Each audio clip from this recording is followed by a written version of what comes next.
Hello दोस्तों, स्वागत है आपका आपके अपने YouTube चैनल नॉलेज सिस्टम में।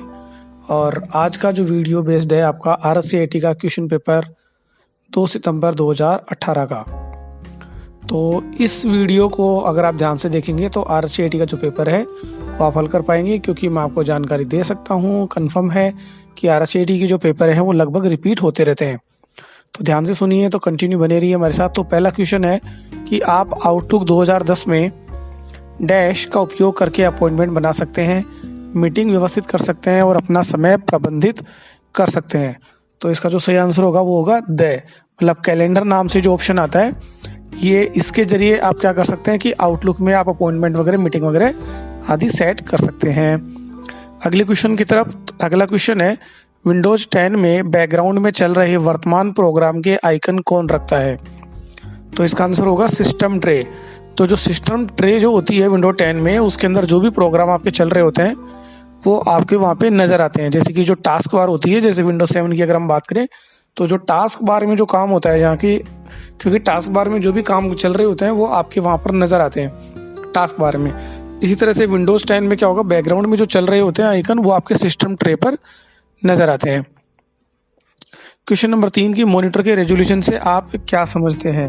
तो इसका आंसर होगा ए, क्योंकि पिक्सल की जो अधिकतम संख्या होती है जो कि मॉनिटर को मतलब हॉरिजॉन्टल और वर्टिकली चेक करते हैं। मतलब जो भी वर्टिकल मतलब ऊपर से नीचे की तरफ और नीचे से ऊपर की तरफ जितने भी जो पिक्सल्स होते हैं उसको अपन मॉनिटर का रेजोल्यूशन के नाम से जानते हैं। क्वेश्चन नंबर 4, डैश का उपयोग उस दस्तावेज में पाठ को शामिल करने के लिए किया जाता है जो कि प्रत्येक पृष्ठ पर दोहराया जाता है।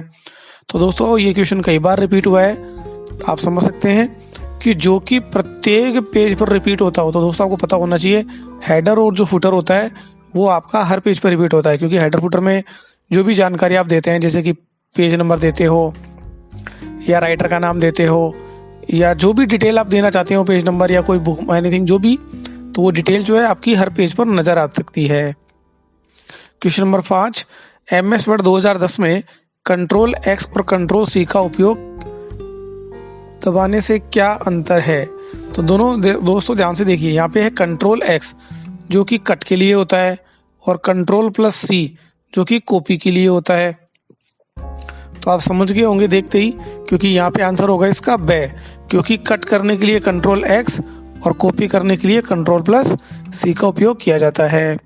क्वेश्चन नंबर 6 कि निम्न में से सबसे सही कथन का उपयोग करें। तो दोस्तों ब्लूटूथ की संचार सीमा वाईफाई की तुलना में उच्च है। तो दोस्तों ये तो कोई जरूरी नहीं है, सही कथन तो नहीं हो सकता, क्योंकि ब्लूटूथ की संचार सीमा वाईफाई से उच्च नहीं होती है। ब्लूटूथ की स्पीड वाईफाई की तुलना में कम होती है। दूसरा, कोएक्सी केबल में दो स्वतंत्र इंसुलेटर एक दूसरे के चारों ओर ट्विस्टेड होते हैं। तो ये भी सही नहीं है। Microsoft one cloud storage file sharing system है, ये बिल्कुल सही है दोस्तों। तो इसका आंसर होगा स, क्योंकि माइक्रोसॉफ्ट जो वन ड्राइव है ये आपका जो डेटा होता है, आपकी जो फाइल्स होती हैं, इसको कंप्यूटर पर सेव, मतलब ऑनलाइन सैटेलाइट पर आपके जो ऑनलाइन जो सिस्टम होता है उस पर आपकी फाइल को सेव किया जाता है। तो जो छठे का जो आंसर होगा माइक्रोसॉफ्ट वन ड्राइव क्लाउड आधारित file system. Question number 7, BIOS का पूरा नाम क्या है? तो बायोस का पूरा नाम होता है बेसिक इनपुट आउटपुट सिस्टम, जिसके जरिए आप कंप्यूटर में मदरबोर्ड की सेटिंग्स खुल जाती है और कंप्यूटर में जो भी आप डेट एंड टाइम वगैरह जो भी सेट करना चाहते हैं वो आप कर सकते हैं, या कंप्यूटर किस तरीके से कौन कौन से डिवाइस, इनपुट आउटपुट डिवाइस कैसे काम करेंगे, तो उसका पूरा जो सिस्टम होता है वो आपका बायो सेटअप में होता है। क्वेश्चन नंबर 8, ऑप्टिकल डिस्क का उदाहरण कौन सा है? तो ऑप्टिकल डिस्क का उदाहरण की अगर हम बात करें तो दोस्तों हार्ड डिस्क ऑप्टिकल डिस्क नहीं होती है, रोम भी नहीं होती है, रैम भी नहीं होती है, जबकि CDR जो होती है तो वो आपका ऑप्टिकल डिवाइस होता है, मतलब कि जो कि आपके डेटा को रीड करता है, मतलब जिसमें केवल रीड किया जाता हो। ठीक है, तो यहाँ पे हो गया CDR। तो इस तरह के जो ये आप जो आज देख रहे हैं, मैं Yogesh Kumar Gupta YouTube channel knowledge system के माध्यम से RSCIT के सारे पेपर मैं आपको सोल्व करवाने वाला हूँ। तो वीडियो को अभी आप सब्सक्राइब कर दीजिए और चैनल को जरूर सब्सक्राइब करके और आप अपने जरूर लाइक कीजिए और अपने दोस्तों तक शेयर कीजिए। और ये क्वेश्चन जो है वो आपके एग्जाम में रेगुलर रिपीट होते रहते हैं। तो मैं कंटिन्यू इसी तरह की एक सीरीज बनाने वाला हूँ जिसमें RSCIT के अब तक के सभी पेपर्स आपको शो किए जाएंगे। और ये पेपर आप किस तरह से ले सकते हैं वो भी मैं आपको एक बार दिखा देता हूँ। इस तरह से आप देख सकते हैं knowledgesystemjaipur.blogspot.com पर आप विजिट करें और विजिट करने के बाद आप इस सेक्शन में आए, जैसे कि मैं स्क्रीन पर आपको दिखा देता हूँ। RSCIT क्वेश्चन पेपर के नाम से आप यहाँ से विजिट कर सकते हैं और RSCIT के जितने भी जो पेपर्स हैं जो कि अब तक आए हुए हैं, तो इसमें आप यहाँ पे देख सकते हैं जो टोटल पेपर यहाँ पे दिए हुए हैं। तो डे बाय डे का जो पेपर है और सिंगल एक पेज में पूरे पेपर जो सेट किए हुए हैं वो आपको पूरे पेपर आपको यहाँ पे नजर आ जाएंगे। तो बढ़ते हैं आगे अगले क्वेश्चन की तरफ। देखिए, आपको कुशल स्लाइड शो प्रस्तुतियों को बनाने में कौन सा एप्लीकेशन सॉफ्टवेयर काम में लिया जाता है। तो दोस्तों, स्लाइड शो किस में बनती है आपको पता चल गया होगा, आपके पावर पॉइंट में बनती है। स्लाइड शो किस में बनती है, पावर पॉइंट में। जबकि एक्सेल में स्प्रेडशीट बनती है, आउटलुक आपका ईमेल मैनेजमेंट होता है और MS पेंट में पेंट ब्रश में इमेजेस बनती है। क्वेश्चन नंबर 10, किसी दस्तावेज में कोई बुकमार्क डालने के बाद आप बुकमार्क में डैश बनाकर टेक्स्ट में अन्य स्थान से उस बुकमार्क को संदर्भित कर सकते हैं। तो दोस्तों, इसका आंसर होगा क्रॉस रेफरेंस, क्योंकि अगर एक से ज़्यादा अगर आप लगाते हैं तो इसको आप क्रॉस रेफरेंस के साथ से दूसरी जगह पर भी लगा सकते हैं, बुकमार्क लगा सकते हैं जो बुकमार्क पहले से डला हुआ हो। क्वेश्चन नंबर 11, एक वेबसाइट कंप्यूटर सिस्टम पर होस्ट की जाती है जिसे हम क्या कहते हैं। दोस्तों सुनिए, एक वेबसाइट कंप्यूटर सिस्टम पर जो डाली जाती है, तो यहाँ पे इसका आंसर होगा आपका वेब सर्वर, क्योंकि वेब सर्वर पर डाली जाती है आपकी जो वेबसाइट होती है।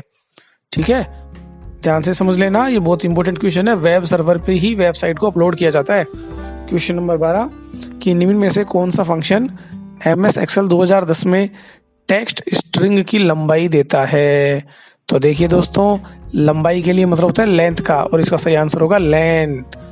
ठीक है, न कि लेंथ। देखो दोस्तों, आपको मैं एक बार क्लियर कर दूं, इस बोला जाता है लेन, लेकिन इसका सही आंसर होगा लेन। It is the correct answer, LEN। ठीक है दोस्तों, ठीक है, गलत मत कर देना कहीं आप लेंथ कर दो। सही आंसर इसका होगा लेन, क्योंकि लेन फंक्शन से स्ट्रिंग की लंबाई पता लगती है। क्वेश्चन नंबर 13, MS वर्ड 2010 में निम्न में से कौन सा विकल्प पृष्ठ की सामग्री के पीछे भूतित छवि दिखाता है। मतलब कि हल्का सा जो धुंधला दिखाई देता है, हल्का हल्का वाटरमार्क जो नजर आता है, जैसे कि आप ये देख रहे हो नॉलेज सिस्टम जो वाटरमार्क डला हुआ है, तो इसे क्या बोलेंगे, सही आंसर क्या होगा, watermark. Question number 14, printer head से स्याही की छोटी बूंदों को छिड़ककर पृष्ठ की छवि बनाता है।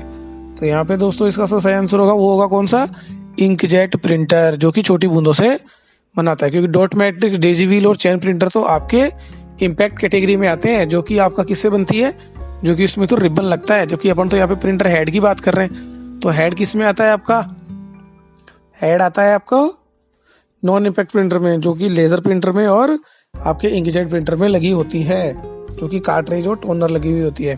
क्वेश्चन नंबर 15, निम्न में से कौन सा आपके कंप्यूटर सिस्टम के लिए दुर्भावनापूर्ण है। तो देखिए दोस्तों, कंप्यूटर के लिए दुर्भावनापूर्ण कौन सा होगा, वायरस ही तो होगा, क्योंकि ये तो उसके उपाय हैं, एंटीवायरस, फायरवॉल और अपडेट एंड सिक्योरिटी। तो यहाँ पे तो दुर्भावनापूर्ण की बात कर रहे हैं, तो वायरस ही थे जो कंप्यूटर को नुकसान पहुंचाएगा। क्वेश्चन नंबर 16, नेटवर्क पर अन्य नोड्स को सेवाओं को सम्मिलित करने और आपूर्ति करने के लिए केंद्रीय कंप्यूटर का उपयोग करता है। तो दोस्तों सही इसका आंसर क्या होगा, क्लाइंट सर्वर। ठीक है दोस्तों, क्योंकि जो भी दूसरी जगह जो पहुंचाएगा वो आपको कौन कराएगा, केंद्रीय कंप्यूटर तो एक जगह होता है जिसको अपन सेंट्रल कंप्यूटर कह सकते हैं, और बाकी कौन, क्लाइंट कंप्यूटर जो है सेवाओं को लेने का काम करता है। ठीक है, तो क्लाइंट सर्वर के जरिए आप ये डेटा पहुंचाते हैं एक कंप्यूटर से दूसरी जगह पर।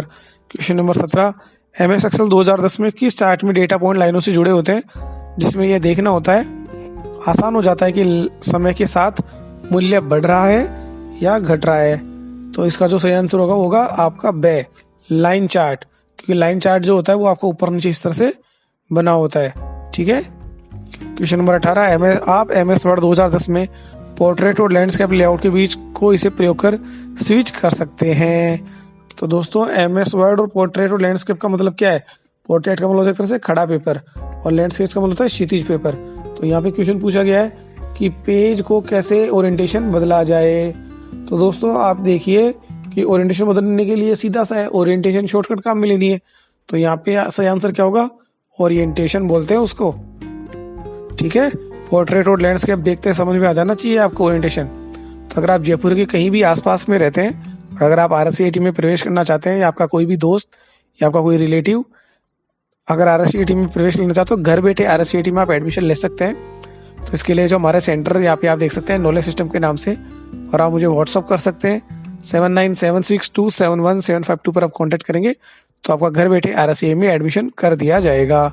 तो जयपुर की अगर आप आसपास में हैं तो आपके लिए ये बहुत ही अच्छी सुविधा होने वाली है। क्वेश्चन नंबर 19, आपकी स्क्रीन पर किसी ऑब्जेक्ट का स्क्रीनशॉट लेने के लिए कौन सी विंडो 10 मूल एप्लीकेशन का उपयोग किया जा सकता है?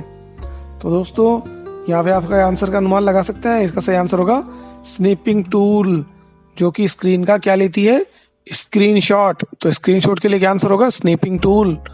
क्वेश्चन नंबर 20, Amazon.com किस प्रकार की सर्विस है? तो देखिए दोस्तों, जो अमेजन जो है ये आपको पता होना चाहिए कि अमेजन किस तरह की सर्विस है आपकी। ये आपकी है बिजनेस टू कस्टमर, क्योंकि यहाँ पे क्या होता है B2C कहते हैं इसको, क्योंकि आप एक तरह से जो अमेजन है वो आप बिजनेस करती है और हम लोग खरीदते हैं। तो ये कौन सी सर्विस कहलाएगी आपकी, B2C। तो इसमें अगर कस्टमर टू कस्टमर डील होती है तो उसको बोला जाता है C2C, जैसे कि OLX और क्विकर। और एक होता है B2B, जब दो बड़ी कंपनी आपस में कोई बिजनेस का टाई अप कर लेती है उसको बोला जाता है B2B। लेकिन यहाँ पे तो अमेजन से हम सामान खरीद रहे हैं तो ये कहलाएगा बिजनेस टू कस्टमर।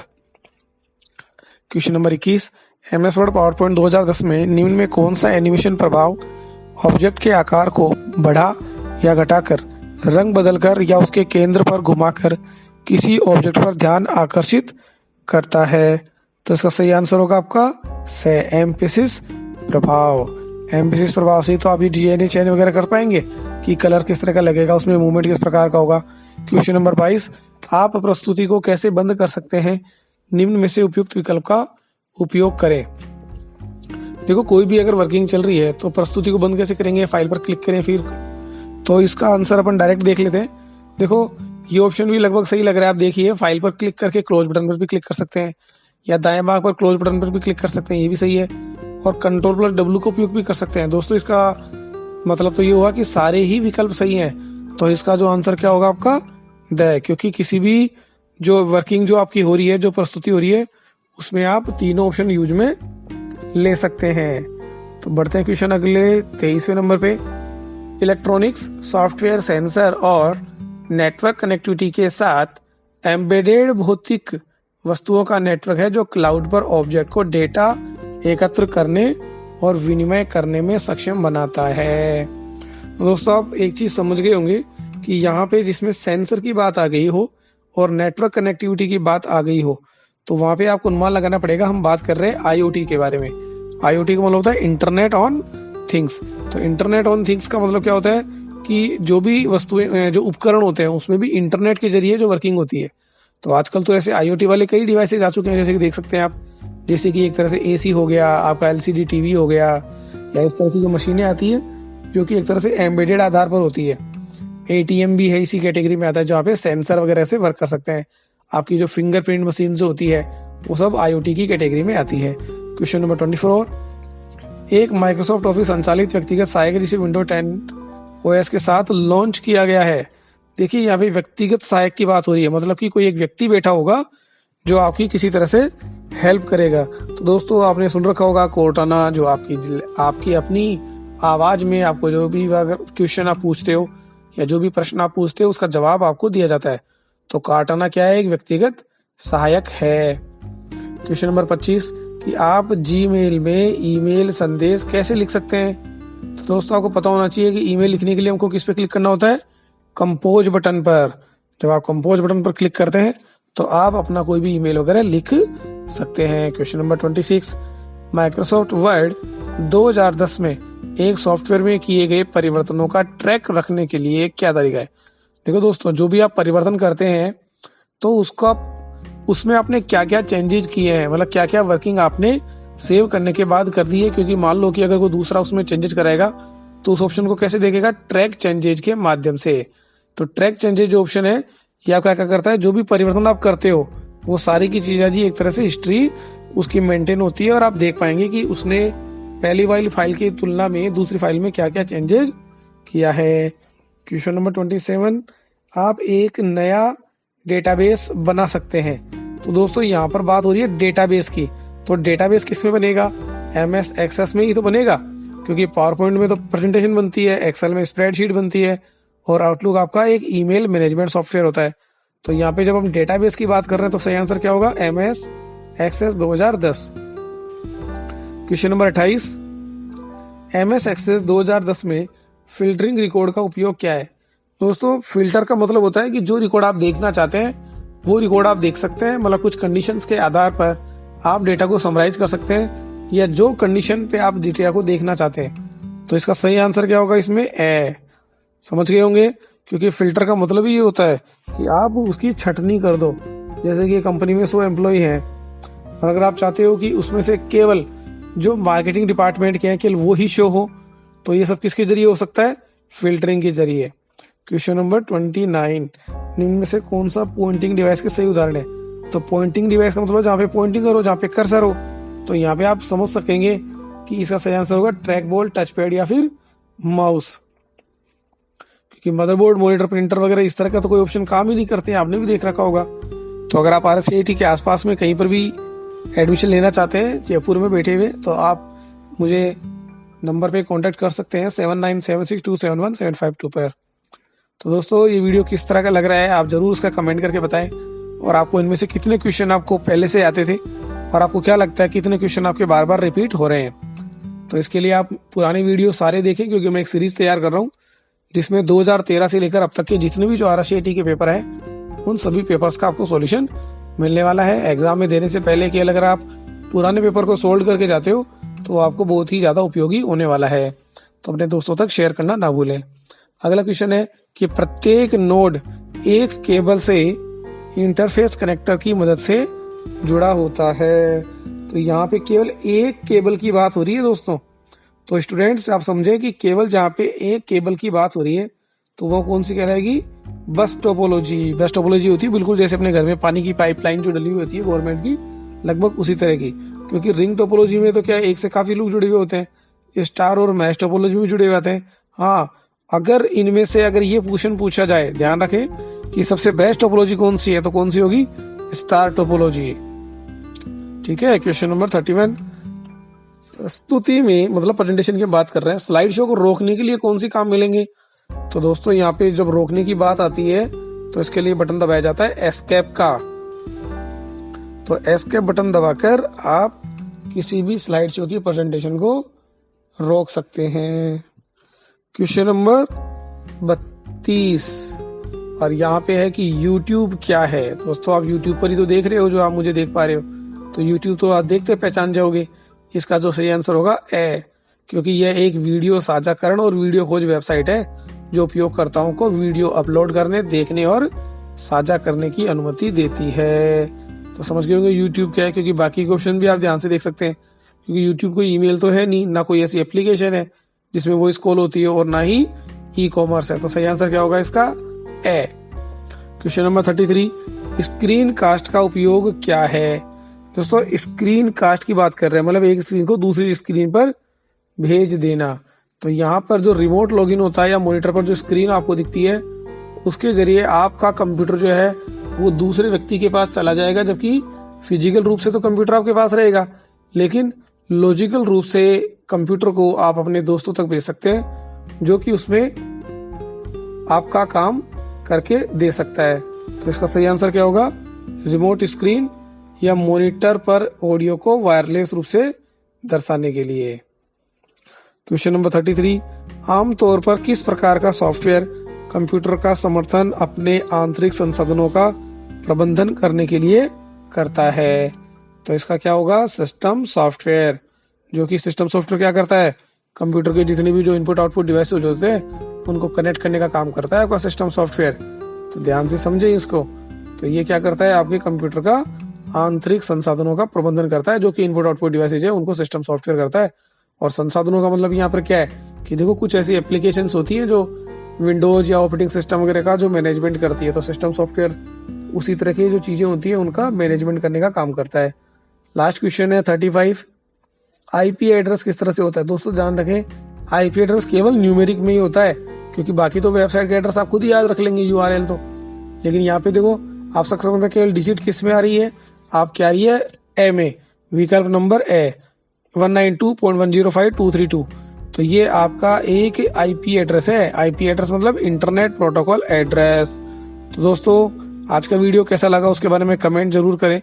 चैनल को सब्सक्राइब करें, अपने दोस्तों तक शेयर करें और RSCET का एग्जाम देने से पहले इस वीडियो को जरूर देखते जाएं। और आपको किस तरह से डाउनलोड करना है वो मैंने आपको तरीका बता दिया है। आप नॉलेज सिस्टम jaipur.blogspot.com पर विजिट कर सकते हैं और वहां से 2013 से लेकर अब तक के सारे पेपर्स आपको RSCET के निशुल्क आपको मिल जाएंगे। बस एक बार कमेंट जरूर करके जाना दोस्तों। Thank you.